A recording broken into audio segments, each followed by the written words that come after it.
We're going to continue reading chapter 15. Harry had forgotten they still had detentions to do over the points they had lost. He half expected Hermione to complain that this was the whole night of revision lost, but she didn't say a word. Like Harry, she felt they deserved what they got.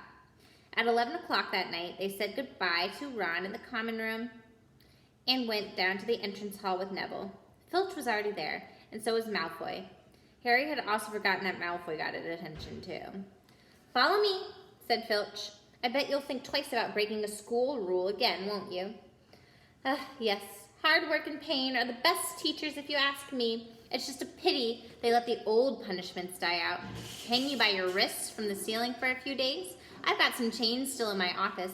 I keep them well oiled in case they're ever needed. Right, well, off we go. And don't think of running off now. It'll be worse for you if you do. They marched across the dark grounds. Neville kept sniffling. Harry wondered what their punishment was going to be. It must be really something horrible, or Filch wouldn't be sounding so delighted. The moon was bright, but clouds scudding across it kept throwing them into darkness. Ahead, Harry could see lighted windows out of Hagrid's hut. Then they heard a distant shout. "Is that you, Filch? Hurry up, I want to get started." Harry's heart rose. If they were going to be working with Hagrid, it wouldn't be so bad. His relief must have showed in his face because Filch said, "I suppose you think you'll be enjoying yourself with that oath? Well, think again, boy. It's into the forest you're going, and I'm much mistaken if you'll come out in one piece." At this, Neville let out a little moan, and Malfoy stopped dead in his tracks. "The forest?" he repeated. He didn't sound quite as cool as usual.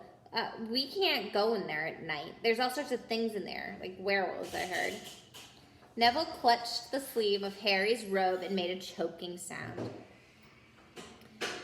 "That's your lookout, isn't it?" said Filch, his voice cackling with glee. "I thought you should have thought of them werewolves before you got into trouble then."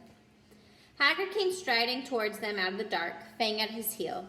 He was carrying a large crossbow and a quiver of arrows over his shoulder. "About time," he said. "I've been waiting for a half an hour already. All right, Harry, Hermione." "I shouldn't be too friendly to them, Hagrid," said Filch coldly. "They're here to be punished, after all." "That's why you're late, isn't it?" frowning at Filch. "Been lecturing them, huh? It's not your place to do that. You've got a bit. I'll take over from here." "I'll be back at dawn," said Filch, "for what's left of them," he added nastily, and he turned and started back towards the castle, his lamp bobbing away in the darkness. Malfoy now turned to Hagrid. "I'm not going into that forest," he said, and Harry was clear to hear a note of panic in his voice. "You are if you want to stay at Hogwarts," said Hagrid fiercely. "You've done wrong, and now you got to pay for it." "But this is servant stuff. It's not what students do. I thought we'd be writing lines or something. If my father knew I was doing this, he would... Tell you what, that's how it is at Hogwarts," Hagrid growled. "Writing lines. What good has that ever done anyone? You'll do something useful or you get out. If you think your father would rather be expelled, then you get back off to the castle and pack. Go on." Malfoy didn't move. He looked at Hagrid furiously, but then dropped his gaze. "Right then. Now listen, carefully, because it's dangerous. What we've got to do tonight, and I don't want no one taking risks, so follow me over here for a moment." He led them to the very edge of the forest. Holding his lamp up high, he pointed down a narrow, winding earth track that disappeared into a thick black of trees. A light breeze lifted their hair, and they looked into the forest. "Look there. See that stuff shining on the ground? That silvery stuff? That's unicorn blood. There's a unicorn in here that's been hurt badly by something. This is the second time in 1 week. I found one dead last Wednesday.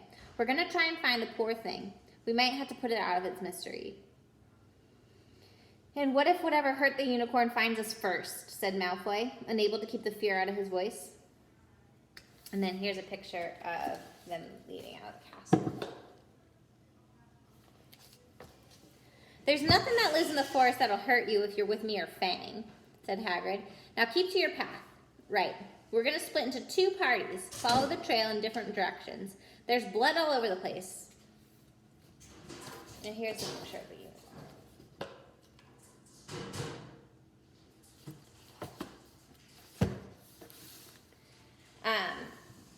It's been staggering around since last night at least. I want Fang, said Malfoy quickly, looking at Fang's long teeth.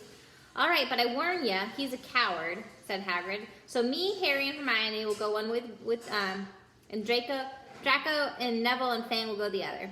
Now, if any of us find the unicorn, we'll send up green sparks, okay?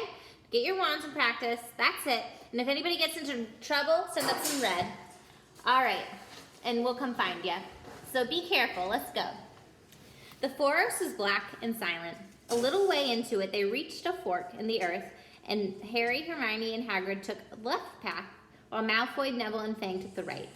They walked in silence, their eyes on the ground. Every now and then, a ray of moonlight through the branches above lit a spot of silver blue blood on the fallen leaves. Harry saw that Hagrid was very worried. Could a werewolf kill the unicorns? Asked Harry. Not fast enough, said Hagrid. It's not easy to catch a unicorn. They're very powerful magical creatures. I never knew one to be hurt before. They walked past a mossy tree stump. Harry could hear running water. There must be a stream nearby. There were still spots of unicorn blood here and there along the winding path. Are you all right, Hermione? Hagrid whispered. Don't worry. It can't have gone far, this being this badly hurt and all. Get behind that tree. Hagrid seized Harry and Hermione, hoisted them off the path behind a towering oak.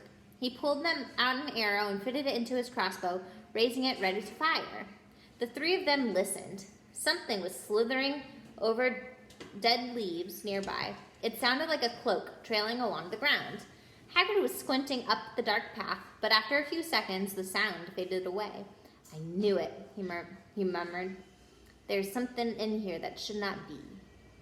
All right, we'll stop there and then continue.